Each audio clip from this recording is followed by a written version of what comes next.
We're supposed to be above the storm, but I think it's raining on me right now. Welcome to the retreat, guys! This particular video is going to be about faith and how it relates to suffering, doubt, and rising above the storm. We'll do this in 3 easy points. 1. Faith is in things unseen. 2. It's normal and natural to doubt, and this is even a pathway to growth in faith. And 3. True faith demands action. So what is faith? Well, let's start with something that it's not. It's not seeing. Here's what I mean. When I was a boy, I learned about China from my parents. One day my dad asked me a startling question. How do you know China exists? Have you ever been there? And it blew me away because I realized I'd never been there, and technically no, I didn't know that China existed for sure. But I trusted that it existed. I believed China existed. To this day, I haven't been to China, but I believe it exists, right? It's a reasonable belief, but it's still a belief. So I could believe, for example, that Sean is really good at Call of Duty, but until I see it, just a belief. The fact might contradict it. Anyways, so what is faith? Let's check out what the Catechism says. Faith is the theological virtue by which we believe in God and believe all that He has said and revealed to us, and that Holy Church proposes for our belief because He is truth itself. I'm sorry, was that me? What are we talking about? We're talking about the fact that you as a Christian believe in invisible realities that cannot be proven by science. Firmly believe in them. The point is, we should never expect that faith becomes knowledge, that we see it, feel it, know it by certain reason. If it did become knowledge, it would no longer be able to save us. How does faith save us? By curing that distrust that's been in our hearts ever since Adam and Eve. Remember when we studied Adam and Eve, we saw that it wasn't disobedience that was the first sin, but something prior to that happened in their hearts.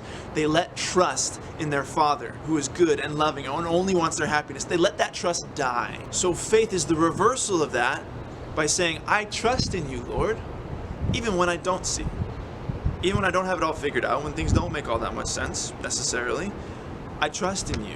Jesus is going to bring us to heaven through that trust. So you believe, but now what?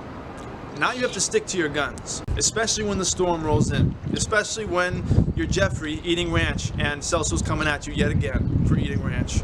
You got to stick to your guns. What do I mean? What's the storm of faith? Doubt.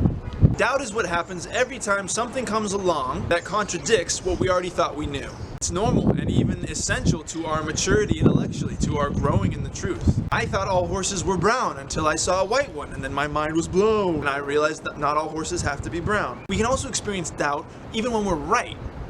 Because something can come along that appears to contradict the truth we hold, but really doesn't.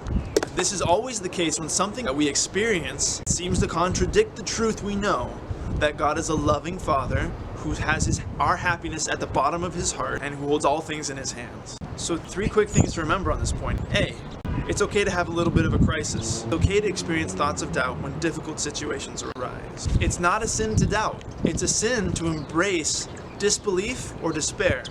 But to have a thought that's doubtful is normal. Doubt is a question mark, not a period. You're not making a decision. You're just experiencing uncertainty. God likes it when we ask questions. He knows that He asks a lot of us at times, and sometimes all He wants is to hear us openly and frankly complain or question Him. We see that in the book of Job. He doesn't want to see us silently isolate ourselves, bury the question, and secretly become bitter towards Him. So ask Him questions. Ask Him in prayer. Lord, why is this happening to me?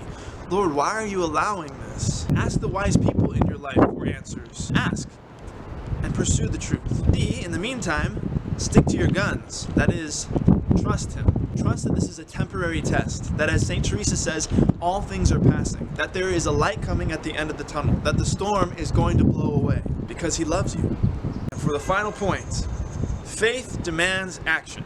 As you ask God in prayer and as you ask the wise people in your life the answer to that question of why, with all this suffering and pain, you may hear something along the lines of this answer. This is temporary.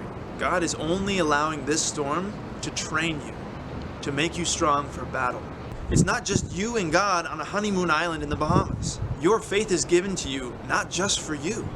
Your unshakable conviction of God's love for you, strengthened by trials and triumphs over doubt, is a sharp sword with which to wage war against the cosmic forces of our day. You see all the sin and violence and destruction, and you lament it. Well, do something about it. You claim there's a God out there that you believe in who loves all these children who are suffering. Well, prove it. Live like you believe that. Be fearless and joyful and sacrificially loving with fire and intensity. And we'll hear more about how to do those things through the other two virtues, hope and love. Thanks for listening. Hope this is a great start to a good retreat. And Sean, mayonnaise.